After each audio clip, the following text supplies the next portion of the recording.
Hey, good day everyone. So today we're going to talk about Heroes Chained. So this came to my radar when I checked the CD5 list for games that are upcoming for IDO, and quite surprisingly, the developers of this game are pretty renowned people.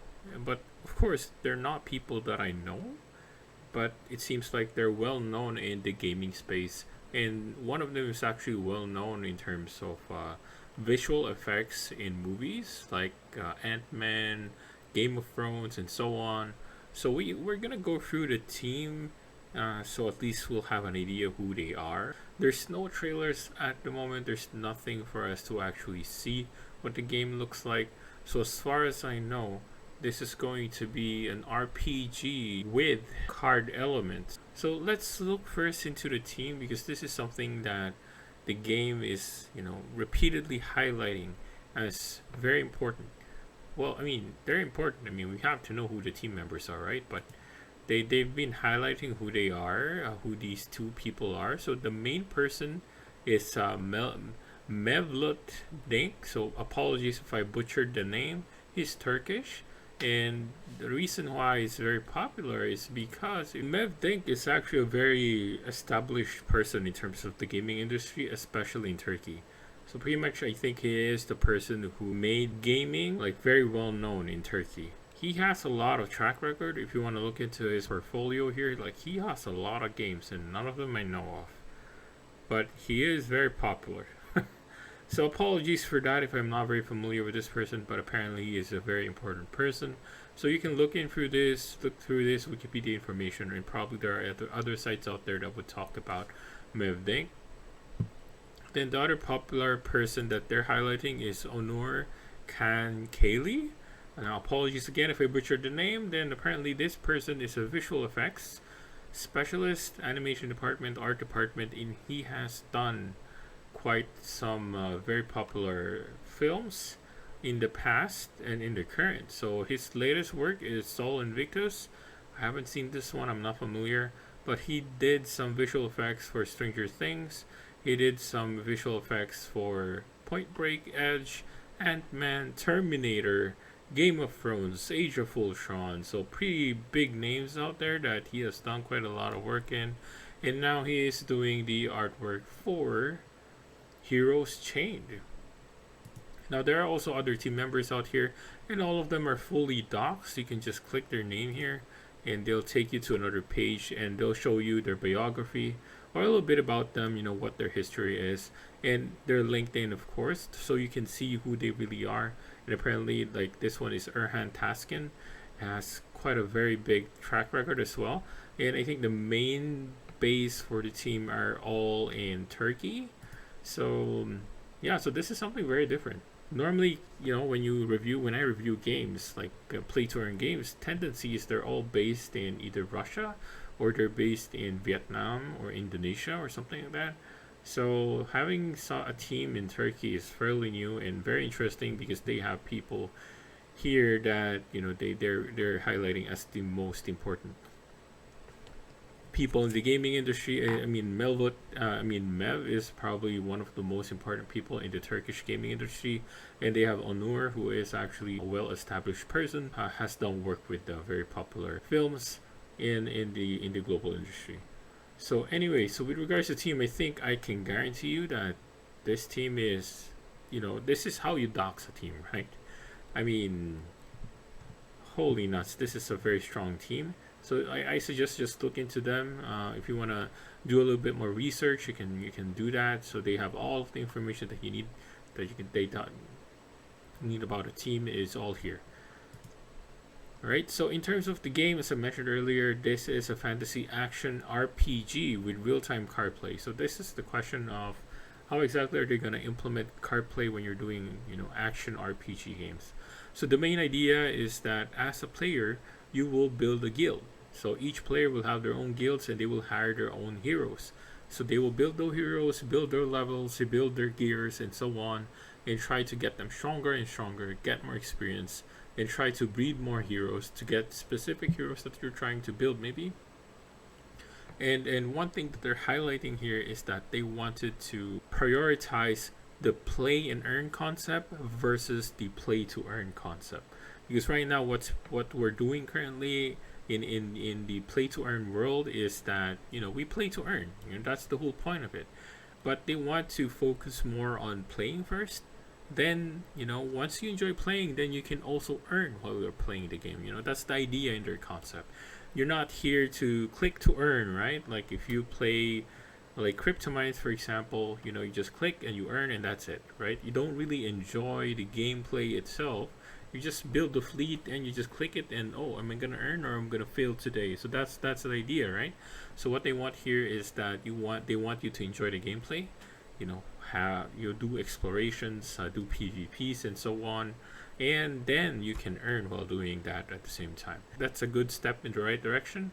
So hopefully they can implement that as they are trying to develop the game even further. So again, there are two aspects here. There will be PvP and PvE. So PvP meaning guild versus guild, or you can actually hire a set of team from your guild versus your enemy's team as well. So there are options like that. Then you also have the PvE aspect where you can explore and discover maps and uncover areas where you can buy more lands and claim them, so you can earn resources from those particular areas.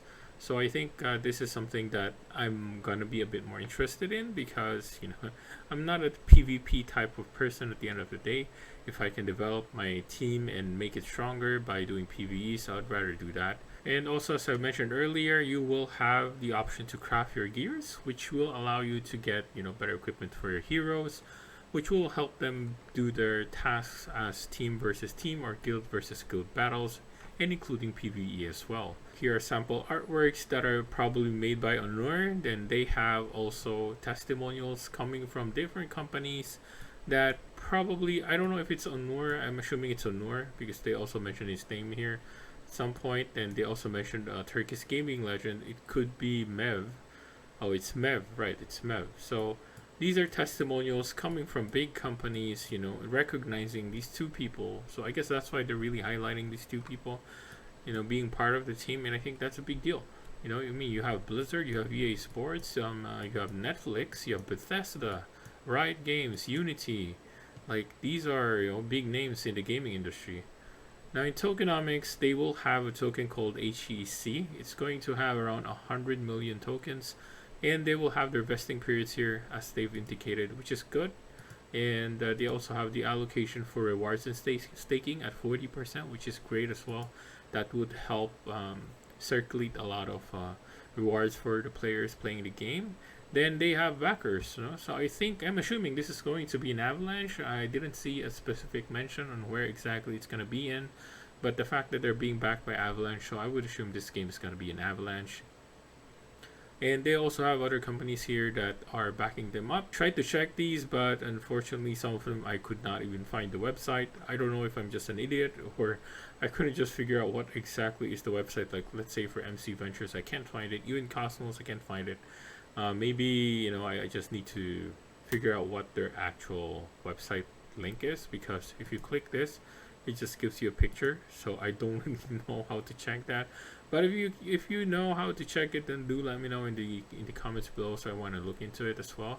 But yeah, so still do your own research on this one. And I mean, for me, no doubt, I would assume that these are all valid and legitimate backers for the company. I mean, they wouldn't have these two people highlighted and the fully doxed the entire team to have just bogus backers, right? So I don't think that's going to happen.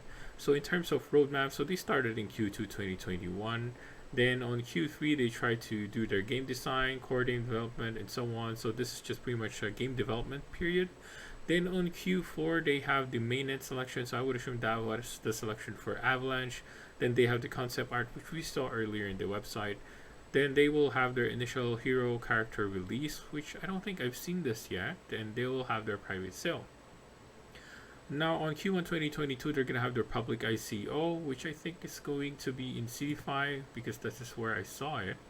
So here it is in 20 days. So it's going to be probably mid-January if that's going to happen.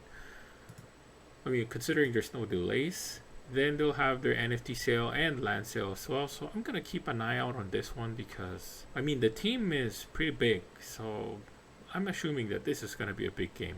Like, we missed out Krabada, right? I never even heard about Krabada.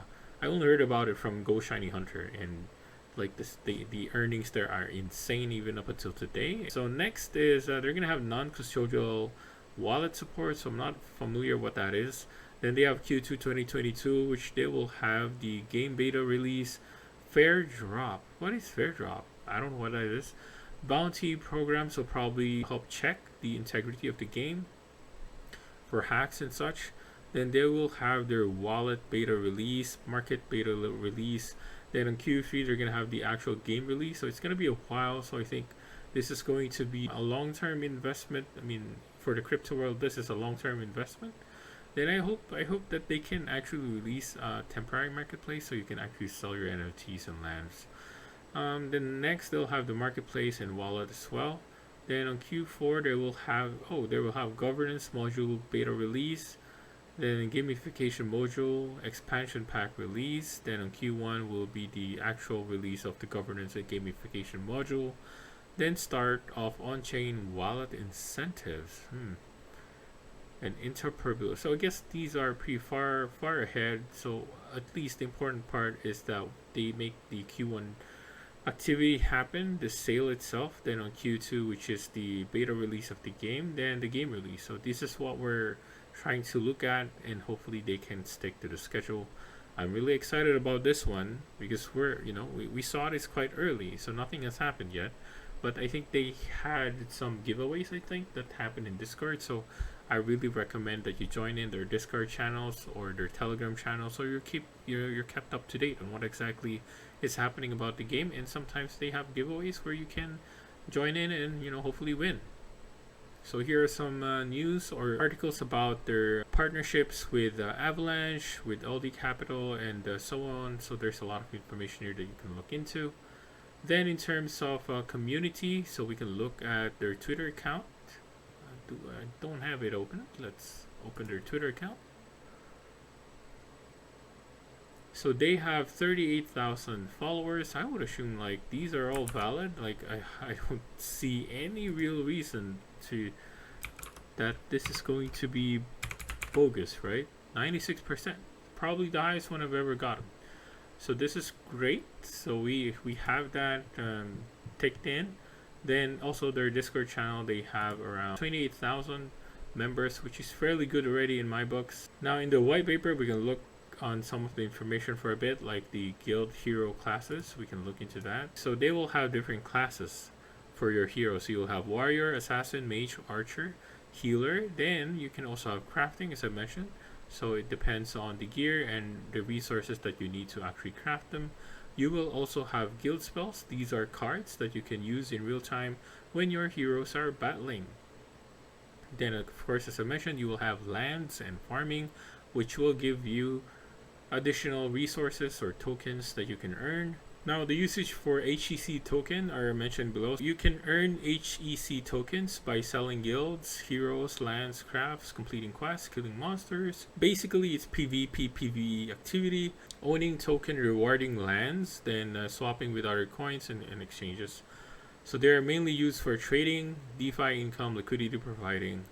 Then you can use them as governance as well. And I guess that's about it. So there's no gameplay yet to actually see at the moment. So all we're seeing are concept arts, designs, and the concept of what the game they want it to be. So one thing that we're gonna wait for would be the gameplay itself. Hopefully they will show a trailer, at least maybe in Q1 2022, so at least we can see what exactly the game will look like. I mean, there's a lot of promise here. Definitely artwork wise, there's no question that this game's gonna look great. It's just more of a question of how well are they going to be able to implement the game. So again, a quick recap in terms of team, like this is probably one of the best Doxxed team I've seen to date. Then in terms of backers, they have decent number of backers as well. Then in community, of course, no question, they have a decent number of people supporting the game. So hopefully that will grow again. That will grow further in the near future. I would assume Discord channel will probably go even bigger, including their Twitter account. So we are still early for this game, so nothing has been implemented yet. So if you want to get into the game as early as now, then I again would recommend to join their community channels and keep yourself up to date regarding to the progress of their games. And so you'll be also aware when the actual NFT sale would happen, which is going to be in Q1 2022. Alright, with that guys, hopefully this video helps you out, and this is something that I would probably keep an eye on. And yeah, so with that guys, thank you for watching the video, and hope to see you again in future videos. Stay safe people, and happy holidays.